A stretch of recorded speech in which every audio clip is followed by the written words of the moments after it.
श्रीराम. आपल्या सर्वांच्या हृदयस्थ वसणाऱ्या आत्मारामास साष्टांग प्रणिपात करून गोस्वामी तुलसीदास रचित श्री रामचरित मानस या ग्रंथातील जो सप्तम सोपान उत्तरकांड याचं आपण चिंतन करत आहोत. सज्जन हो, हे आपलाच कथा चिंतन क्रमांक 1259. आपण गेल्या चिंतन प्रवाहामध्ये भुशुंडीजींच्या मनाची अवस्था, ते जेव्हा ब्राह्मण कुळामध्ये जन्माला आले त्या प्रसंगी ती जशी गोस्वामीजींनी व्यक्त केलेली आहे त्या कथा विभागाचं चिंतन पाहत होतो. महादेवाच्या शापाप्रमाणे भुशुंडीजी अनेक योनींमध्ये अनेक वेळेला फिरले, परंतु महादेवाने दिलेल्या उशापानुसार त्यांचं ज्ञान हे कधी समाप्त झालं नाही आणि प्रत्येक जन्मामध्ये रामाच्या नामाची, त्याच्या सगुण भक्तीची गोडी ही वाढतच गेली. अशा या रामभक्तीमध्ये त्यांना चरमदेह द्विज केमय पायी अशा रीतीने हे ब्राह्मण शरीर प्राप्त झालं, जे उपासनेसाठी अत्यंत अनुकूल होतं. असं हे शरीर प्राप्त झाल्यानंतर आणि मागील समस्त जन्मांची साधना स्मृतीमध्ये असल्यामुळं लहान वयातच भुशुंडीजी रामभक्तीला लागले. भुशुंडीजी म्हणतात, खेलऊ तहु बालकन मीला, करऊ सकल रघुनायक लीला. लहान वयातच मुलांमध्ये खेळतोय, शाळेमध्ये जातोय, परंतु समस्त लक्ष मात्र रामभक्तीकडे आहे आणि त्यामुळं या खेळामध्ये देखील रघुनाथाच्या सर्व क्रिया भुशुंडीजी अत्यंत सहजतेने आचरून दाखवत आहेत. अशा रीतीने भुशुंडीजींचं हे जीवन जे या मानवी देहात ब्राह्मण वंशामध्ये रामभक्तीच्या दिशेने चाललेलं आहे, सज्जनो, त्याची आता परमोच्च अवस्था त्यांना प्राप्त होणार आहे. आपण कालच या मोठ्या दोह्याचं गायन केलेलं आहे, त्यामुळं आज आता अधिक वेळ न दवडता आपण या दोह्यातील उर्वरित चौपाया आणि कथाभागाचं चिंतन बघू लागूयात. अशा रीतीने हा लहानपणीचा काळ भुशुंडीजी अत्यंत आनंदाने व्यतीत करतायत, परंतु प्रत्येक क्षणोक्षणी रामभक्तीचा आठव हा जणू काही त्यांना या समस्त प्रपंचातल्या गोष्टींपासून उदासीन करतोय. लहान वय संपलं, गुरुगृही जाण्याची वेळ आली. वडिलांची इच्छा अशी होती आणि ती स्वाभाविक देखील आहे की आपल्या मुलाने खूप अध्ययन करावं, खूप चांगलं नाव कमवावं, गुरुगृही जावं, वेदाध्ययन करावं आणि त्या आधाराने एक पंडित या रूपाने लौकिकाला यावं. वडील त्याप्रमाणे भुशुंडींना शिकवू देखील लागलेले आहेत. प्रौढ भये मोही पिता पढावा, समजऊ सुनऊ गुणऊ नाही भावा. वडील शिकवत असताना मी ते समजून घेत असे, विचार करीत असे, परंतु मला ते शिकणं आवडत नसे. सज्जनो, हा एक फार मोठा चिंतनाचाच भाग आहे की सर्व संत हे त्या मानाने लौकिक शिक्षणामध्ये गती करू शकलेले नाहीत. श्री महाराजांचं बघायला जावं तर 2री-3री इयत्ता श्री महाराज शिकले. समर्थ तर लहानपणीच बोहल्यावरून पळून गेलेले आहेत. इतर देखील आपण संत साहित्यांमध्ये डोकावून पाहिलं तर लक्षात येतं की लहान वयातच एका उदात्त ध्येयाने हे समस्त संत मंडळी ही लौकिक शिक्षणातून बाहेर पडली. बघा, प्रत्येक गोष्टीकडे बघण्याचा दृष्टिकोन हा वेगवेगळा असू शकतो. एखादा अज्ञानी जीव म्हणू शकेल की अरे, हे संत होणं सोपं आहे बाबा, 2री-3री शिक्षण, एवढी कमी अर्हता जरी असली तरी संत होता येतं, असा एखादा जण विचार करू शकतो. दुसरा त्याच्याकडं थोडासा दोष दृष्टीने बघू शकतो की ज्यांना हे गणिताचे गुणाकार भागाकार आले नाहीत, ते आयुष्याचे गुणाकार भागाकार काय करणार, कदाचित काहीच जमलं नाही म्हणून संत होण्याच्या मागे गेले असावेत. हा देखील एखाद्याच्या दूषित विचार प्रवृत्तीचा भाग असू शकतो. परंतु सत्य काय आहे? सत्य हे आहे सज्जनो की संत हे आपल्यापेक्षा प्रचंड मोठा बुद्ध्यांक घेऊन जन्माला आले होते, प्रचंड मोठा. त्यांच्या इंटेलिजंट कोशंटची आपण विचार देखील करू शकत नाही, एवढी प्रचंड धारणा होती. आणि त्यामुळे श्री महाराजांना लहानपणी लिंगोजी पंत एखादं स्तोत्र शिकवायचे, भगवद्गीतेचा अध्याय शिकवायचे, तर त्या प्रथम अध्ययनामध्ये श्री महाराज तो मुखोद्गत करून टाकायचे. ब्रह्मानंद महाराजांची देखील तशीच अवस्था होती, होय की नाही? सांगण्याचा उद्देश की ही संत मंडळी ही असामान्य बुद्धिमत्तेचे होते, असामान्य. आणि त्याचा परिपाक असा होता की जे त्यांना शिकायचं आहे त्या शिक्षणाला हे शालेय शिक्षण उपयोगाचं नाही, किंबहुना तो अडथळा ठरतोय. It is a waste of time. जे जीवनाचं अंतिम ध्येय शिकवणारं शास्त्र आहे ते हे नाही, याची कल्पना त्यांना आयुष्याच्या फार सुरुवातीला येते. आमच्याकडे म्हणतात ना की लहानपणी जन्माला आल्या आल्याच याला मी इंजिनियर करणार, डॉक्टर करणार असा शिक्कामोर्तब आपले आई वडील आपल्यावरती मारतात. आणि मग आपली इच्छा असो नसो आपण तो या अपेक्षांचा बोजा घेत त्या मार्गावरून चालत राहतो. अनेकांना आयुष्याच्या एका टप्प्यावरती लक्षात येतं की अरे आपल्याला करायचं काही भलतंच आहे, आपली आवड काही वेगळीच आहे, परंतु आपण करतोय काही वेगळंच. परंतु तोपर्यंत इतका उशीर झालेला असतो की परत मागं फिरणं हे केवळ अशक्य असतं. याचा अर्थ असा नाही की आई वडील चुकीचं सांगतायत, परंतु एक जर आजच्या काळातल्या शिक्षण पद्धतीचा विचार केला तर लक्षात येतं की एक साचेबद्ध विचार आहे शिक्षणासाठी. परवाच माझ्या मुलाच्या इंजिनिअरिंग कॉलेजमध्ये मी गेलो होतो. त्यांच्या टीचर मला सांगत होत्या की मी इंजिनिअरिंगमध्ये आता डॉक्टरेट पूर्ण होत आलं, माझे मिस्टर देखील हायली क्वालिफाईड आहेत, पण माझ्यासाठी फार मोठा पराभवाचा क्षण झाला की माझ्या मुलीने आर्ट्समध्ये ॲडमिशन घेतली. आता ते एका आईच्या दृष्टिकोनातून विचार केला तर कदाचित त्यांचं वैयक्तिक शल्य असू शकतं, परंतु सज्जनो अशी समाजामध्ये विचारधारा आहे की जिथं मुलांना बऱ्याचदा आपल्या स्वतःच्या आवडीचा विषय घेताना देखील अनेक प्रकारच्या बंधनांमधून जावं लागतं. अनेकदा आपण त्यांना मारून ठोकून डॉक्टर बनवतो, परंतु ज्यांना ती विद्येमध्ये काडीचा देखील रस नसतो त्यांना त्याची गती काही केल्या प्राप्तच करता येऊ शकत नाही. पॅशन आणि प्रोफेशन हे जेव्हा एकत्र येतं तेव्हा एक्सिलन्स असतो सज्जनो. तुमची आवड आणि तुमचं कार्यक्षेत्र यांचा गुणाकार म्हणजे गुणवत्ता आहे. परंतु आज आम्हाला आमची गुणवत्ता काय आहे, आज आमची आवड काय आहे, या गोष्टी कळण्याच्या आधीच आम्ही या साचेबद्ध पद्धतीमध्ये भरडले जात असतो. कारण आमचा बुद्ध्यांक तेवढा नाही जेवढा संतांचा होता. आमची दृष्टी तेवढी व्यापक नाही जेवढी संतांची होती. संतांना कदाचित दुसऱ्या तिसऱ्या इयत्तेमध्येच लक्षात आलं की हा रस्ता कुठपर्यंत जातो. 10वी 12वी ग्रॅज्युएशन, पोस्ट ग्रॅज्युएशन, डॉक्टरेट, त्याही पुढे पोस्ट अजूनही काही असेल, त्या सगळ्या होरायझनला, त्या सगळ्या मार्गाचं दर्शन संत घेतात आणि म्हणतात की ह्या रस्त्याने मला चालायचं नाहीये.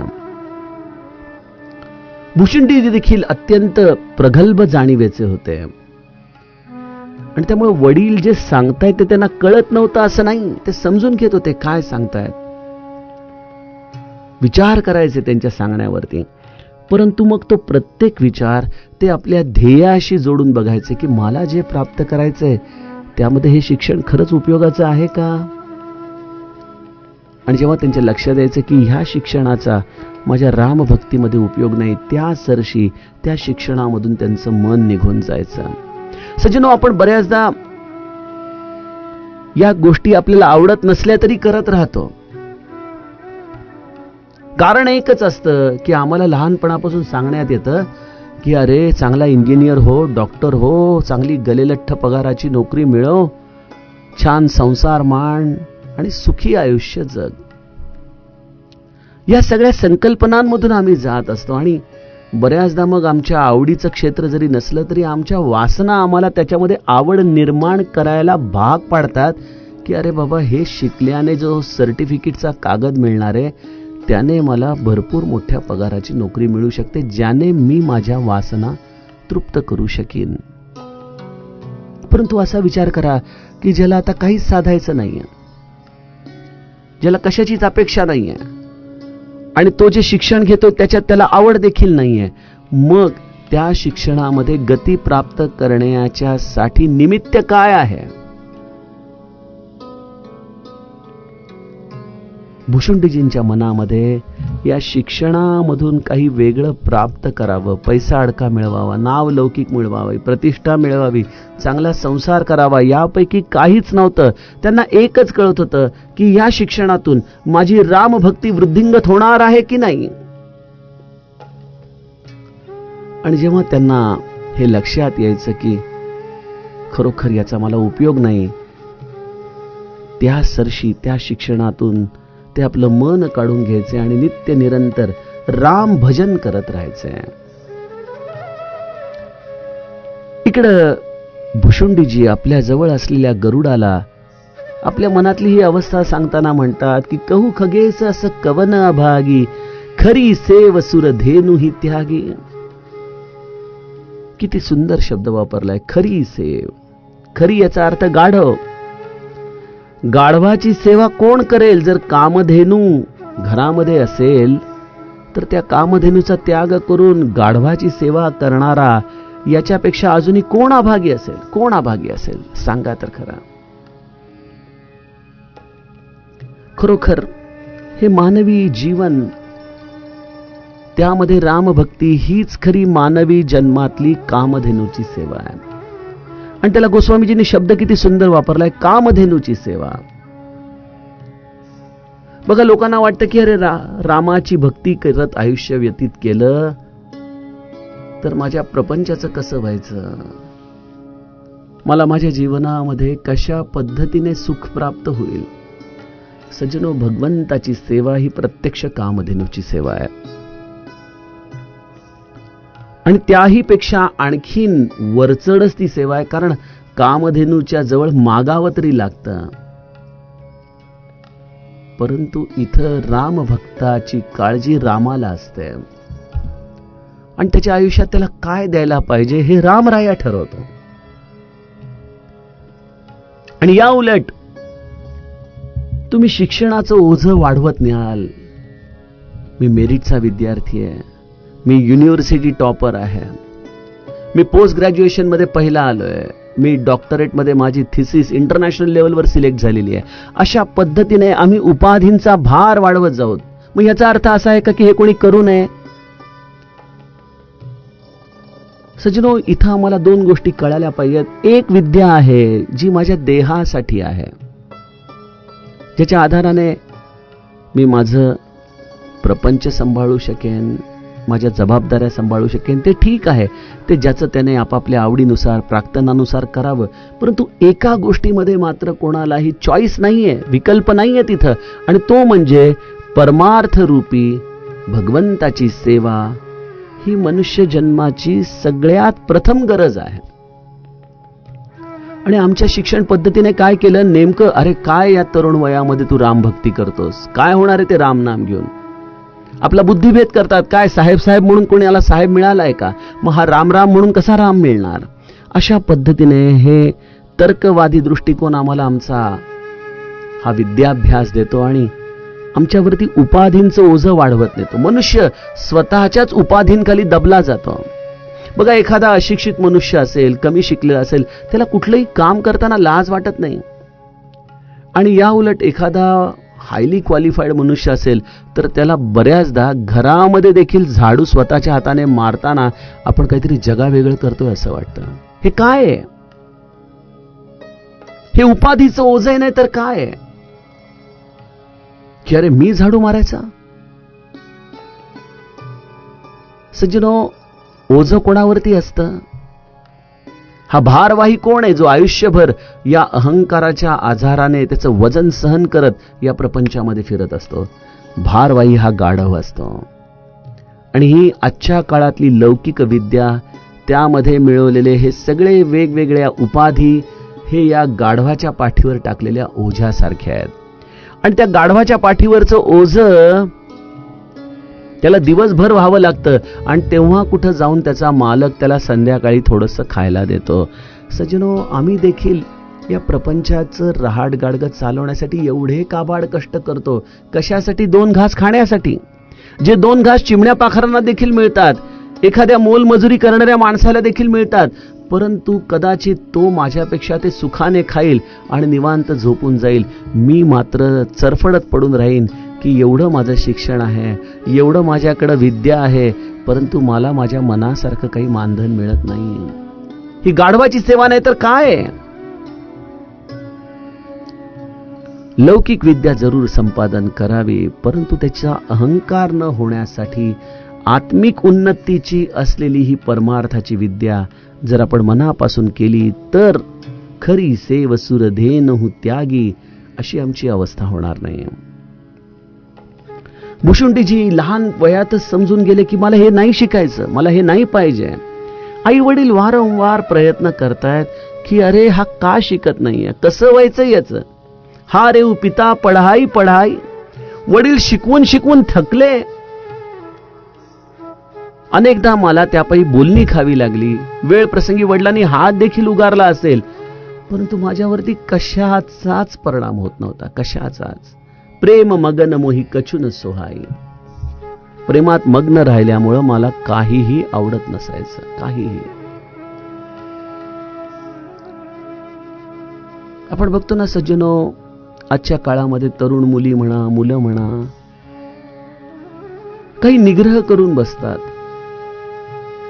काही निग्रह चांगले देखील असतात आणि काही निग्रह वाईट देखील असतात. जसं घरामध्ये जर एखाद्या मुलीने इंटरकास्ट मॅरेज करायचं ठरवलं तर घरामधल्या लोकांचा त्याला अत्यंत विरोध असतो, परंतु ते प्रेम तिच्या अंतःकरणात असं काही घर करून बसलेलं असतं की जगाचा कितीही जरी विरोध झाला तरी ते तो सहन करते, परंतु ती आपण केलेल्या निश्चयापासून मात्र मागं हटत नाही.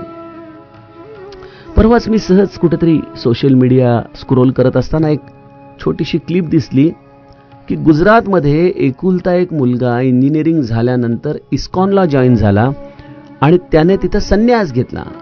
आणि हे आई वडिलांना कळाल्यानंतर जी रडारड सुरू झाली. ते इस्कॉनच्या मंदिरात गेले, तिथून पोलीस स्टेशनमध्ये मुलाला घेऊन गेले. पण मुलगा हा प्रौढ असल्यामुळं, 18 वर्षाच्या पुढे असल्यामुळं त्याच्या निर्णयावरती त्याचं स्वातंत्र्य आहे, त्यामुळे पोलीस त्याची कंप्लेंट देखील घ्यायला तयार नव्हते. त्याचे आई वडील डोकं फोडतायत, रडतायत की अरे तूच आमचा एकमेव आधार आहेस. आता हे चूक का बरोबर ही गोष्ट वेगळी आहे, परंतु ज्या ध्येयाचा तुम्ही निश्चय करता, ज्या ध्येयामध्ये तुम्ही मग्न असता, त्या ध्येयाच्या आड सगळं जग जरी आलं तरी तुम्ही त्या ध्येयापासून विचलित होत नाही.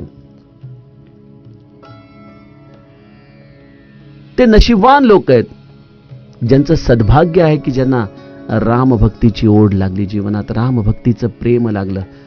आणि मग लौकिक शिक्षणाकडे ओढणाऱ्या समाजाकडं यांना अजिबात लक्ष देखील द्यावंसं वाटलं नाही. वडील शिकवून शिकवून थकले, परंतु भुशुंडी काही केल्या आपला हट्ट सोडायला तयार झाले नाहीत. लहानपणाचं तरुणपणामध्ये पदार्पण झालं. तरुणपण देखील वाढत चाललेलं आहे आणि एका टप्प्यावरती भय काल बस जब पितु माता मै बन गयो भजन जनत राहता. भुशुंडी जणू काही आपल्या आई वडिलांची सेवा करत हा पुत्राचा कर्तव्याचा भाग निभावत होते. घरामध्ये राहूनच रामभक्ती करणं आणि आपल्या आई वडिलांची सेवा करणं हाच त्यांचा दिनक्रम होता. परंतु जेव्हा आई वडील दोघंही कालवश झाले, त्यानंतर घरामध्ये राहण्याचं, समाजामध्ये राहण्याचं भुशुंडींना दुसरं कुठलंही प्रयोजनच राहिलं नाही.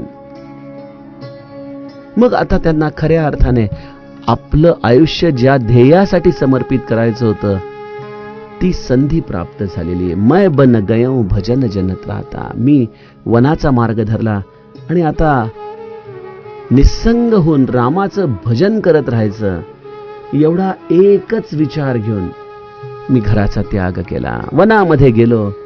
जह जह बिपिन मुनीश्वर पावो, आश्रम जाई जाई सिरु नावो. सज्जनो, भजनाचा एक विलक्षण आविष्कार असा असतो की भजन हे सत्संगाशिवाय परिपूर्ण होत नाही.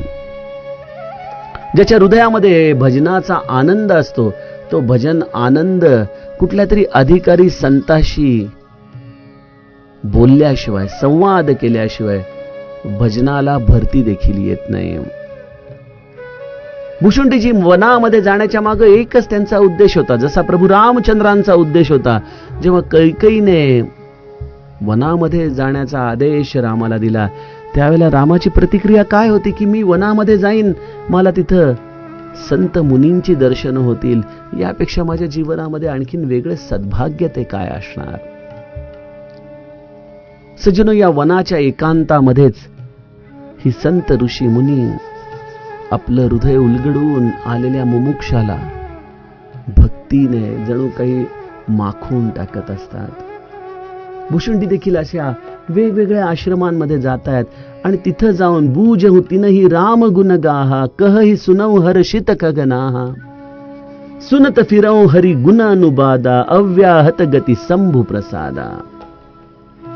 जिथं कोणी साधू संत मिळतील त्या प्रत्येकांच्या जवळ जाऊन मी राम भक्तीचीच कथा, राम गुणांचीच कथा विचारत असे. त्यांना ते सांगत असत आणि मी हर्षित होऊन ऐकत असे.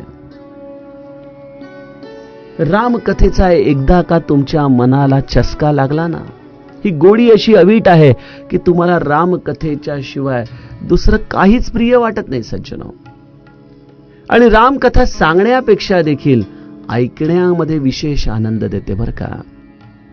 हा तर घाट्याचा सौदा आहे रामकथा सांगणं. परंतु त्यामध्ये महाराजांनी मला एक फार छान खुशकीचा मार्ग मिळवून दिला की बाळा, तू कथा सांगूच नकोस, तू तुझी कथा ऐक, कथा तर मी सांगेन. अशा पद्धतीने मीच माझा प्रथम श्रोता होतो आणि मग मी माझ्याच कथेच्या श्रवणाचा आनंद घेत या सगळ्या गोष्टी माझ्या स्वांत सुखायाच्या आधाराने श्रवण करत असताना तुमच्यापर्यंत पोहोचवतो. तेव्हा सज्जनो, रामकथा श्रवण करायला मिळेल ना तर कधी चुकवू नका. रामकथा ही जीवनाला परमानंद देणारी आहे. अहो, मी काय वेडा आहे का? इंजिनियर मनुष्य आहे, व्यवसाय आहे, कशासाठी 9-9 दिवस जाऊन एवढी मोठी कथा गायची? केवढा शारीरिक मानसिक ताण असो याची कल्पना सामान्यांना येणं केवळ अशक्य आहे. परंतु त्या 9व्या दिवशी जेव्हा शेवटचा समारोप होतो तेव्हा असं वाटतं की अरे, कथा संपली, आता पुन्हा कधी हे सद्भाग्याचे क्षण येणार. सज्जनो, आपल्याला तर स्वर्ग सुख काय असतं माहित नाही, आपल्याला अमृताची चव काय आहे हे माहित नाही, परंतु माझी निश्चित खात्री आहे की रामकथेची श्रुती आणि रामकथेच्या वाणीला मिळणाऱ्या विश्रामाच्या पलीकडे ह्या दोन्हीही गोष्टी निश्चितच डाव्या असणार. रामकथेची पृच्छा करणं आणि रामकथा श्रवण करणं भुशुंडीजींना देखील सद्भाग्याने ते प्राप्त झालंय. आपण मनात खूप विचार करूत आम्हाला रामकथा ऐकायची आहे, परंतु बऱ्याचदा अनेक मंडळी अशी आहेत माझ्या ओळखीमध्ये, आम्ही जेव्हा नवीन कथा आहे असं सांगतो तेव्हा मेसेज पाठवतात, अहो खूप यायची इच्छा आहे, बघूयात आता ही नाही पुढची कथा. असं करत करत अनेक कथा निघून जातात, परंतु रामकथा श्रवण करण्याची संधी बऱ्याचदा मिळत नाही. अनेक लोक म्हणतात ते युट्यूबवर आहे ना, आम्ही त्याच्यावर ऐकूत. मी गमतीने म्हणत असतो की युट्यूब तर पर्यायी व्यवस्था आहे की जर काहीच नसेल तर निदान तेवढं. परंतु सज्जनो, सभास्तवन समर्थांनी केलं, युट्यूब स्तवन नाही केलेलं. सभेमध्ये जो एकत्रित बसून कथा ऐकताना जो आपल्यावरती भावनांचा एक विलक्षण अभिषेक होत असतो ते या कृत्रिम चॅनल्स मधून आपल्याला कसं प्राप्त होणार? त्यामुळे रामकथा ही श्रवण करण्यासाठी थोडे कष्ट घ्या, थोडा वेळ काढा. न वेचे ग्रंथीचे अर्थ काही, समर्थ आपल्याला मनोबोधामध्ये सांगतातच की या सगळ्या गोष्टी करण्यासाठी थोडेसे कष्ट घेतले पाहिजेत, खिशातला पैसा खर्च केला पाहिजे, तेव्हाच तुम्हाला या परमार्थामध्ये मिळणारं हे परमसुख प्राप्त करून घेता येऊ शकतं. असो, भुशुंडीजी या सगळ्या गोष्टींच्या मागे एक महत्वाचं सूत्र सांगतात की अव्याहत गती शंभू प्रसादा. ही रामकथा श्रवण करायला मिळणं हे शिवजीच्या कृपेचं फळ आहे. आणि शिवजींच्या कृपेने ही मला नित्य रामकथा ऐकायला मिळत होती. आणि अर्थात मला महादेवाने आशीर्वादच दिला होता की तुला जिथं जायचं आहे, जिथं जाण्याची इच्छा आहे, तिथं तू जाशील. आणि माझी इच्छा एकच आहे, रामभक्तीची, रामकथेची. आणि त्यामुळे जिथं रामकथा असेल तिथं मी नकळतपणे जाऊन पोहोचायचो. अशा रीतीने भुशुंडी म्हणतायत की छूटी त्रिभिधी ईशना गाडी एक लालसा उर अति बाढी. सज्जनो, रामकथा आपण नीट श्रवण करत आहोत की नाही याचं मोजमाप काय आहे? किती कथा ऐकल्या, किती बुवांच्या ऐकल्या, हे त्याचं मोजमाप नाही. तर रामकथा ऐकल्यानंतर माझ्या अंतरंगामध्ये या ज्या तिन्ही प्रकारच्या वासना आहेत, पुत्र, धन, मान, यांच्याविषयी असलेली वासना किती क्षीण झालेली आहे, हे रामकथेच्या श्रवणाचं मोजमाप आहे. द्रव्याच्या विषयीची अभिलाषा, धन मानाच्या विषयीची अभिलाषा, पुत्र पौत्रादी यांच्या विषयीची अभिलाषा, या सगळ्या वासना माझ्या जशा क्षीण होत आहेत, याने समजावं की मी रामकथा ही खऱ्या अर्थाने चित्तामध्ये धारण केलेली आहे. आणि भुशुंडींच्या बाबतीमध्ये तशाच घटना घडत होत्या. भुशुंडी जशी जशी या रामभक्तीमध्ये बुडत होते, त्यांच्या लक्षात येतो की आता आपल्याला ते सोडून दुसरं काहीच नकोय. आपल्याला आता केवळ ही एकच लालसा लागून राहिलेली की नित्य रामभक्तीमध्ये राहावं. आणि यस, जर काही पाहिजे असेल आयुष्यामध्ये, जर मला खरंच डोळे बंद केल्यानंतर मनापासून जर काही मागावंसं वाटत असेल तर एकच गोष्ट मागावीशी वाटते, रामचरण बारिज जब देखो तब निज जन्म सफल करी लेखो. सज्जनो, रामकथेची आपल्याला जी फलश्रुती मी सांगतोय की तुमच्या वासना क्षीण झालेल्या पाहिजेत, हा त्याचा एक भाग झाला. आणि एक दुसरी सद्वासना आपल्या हृदयामध्ये व्याकुळतेने आम्हाला जाणवली पाहिजे. आणि ती सद्वासना आहे ती म्हणजे मला माझ्या रामरायाचं दर्शन कधी होईल, त्याची चरण कमलांचं दर्शन मला कधी होईल, माझा जन्म कधी या रामदर्शनाच्या आधाने सफल होईल, प्रभू रामचंद्रांच्या चरण कमलाचं दर्शन व्हावं, ही एक सद्वासना मला या सर्व सत्संगांमधून अनिवार्य ओढ निर्माण करत होते. आणि मग अशी ओढ लागली की जसं भरतजी प्रत्येकाला रामाचा पत्ता विचारायचे, माझ्या रामाला बघितलं का, मी क्षत्रिय आहे, भीक मागणं हे माझ्या धर्मात बसत नाही, परंतु काय करू, मी आज ही भीक मागतोय कारण मला त्या रामचरणांचं प्रेम हवंय. आपल्या सर्व धर्मांना त्यागून भरतजी अत्यंत अधीरतेने प्रत्येकाला राम, सीता, लक्ष्मणाचा पत्ता विचारतायत. सज्जनो, ही अवस्था अनुभवानेच आपल्याला जाणता येऊ शकते. याला कुठलंही साहित्य आपल्याला नटवून सांगू शकत नाही. गोस्वामीजी म्हणतात की भुशुंडी प्रत्येकाला हेच विचारत होते, जेही पूछऊं सोई मुनी अस कहई, ईश्वर सर्वभूतमय अहही, निर्गुण मत नहीं मोहि सोहाई, सगुण ब्रह्मरती उर अधिकाई. विवेकानंदाने देखील रामकृष्णांना विचारलं की तुम्ही देवाला पाहिलंय? आणि तेव्हा रामकृष्ण परमहंस विवेकानंदांच्याकडे डोळ्यात डोळे घालून म्हणतायत की तुला मी जितक्या जवळच्या अंतरावरून पाहतोय त्याही पेक्षा जवळून मी भगवंताला पाहिलंय. सज्जनो, तो अधिकार काही वेगळाच असतो. आणि या उलट माझ्यासारख्या जीवाला जर विचारलं की तुम्ही देवाला पाहिलंय का हो, तर मी म्हणेन अहो त्याला काय पाहायचं, तो तर सगळीकडेच भरलेला आहे. तुमच्यामध्ये देव आहे, या जगातल्या प्रत्येक वस्तूमध्ये देव आहे. ईश्वर सर्वभूतमय आहे.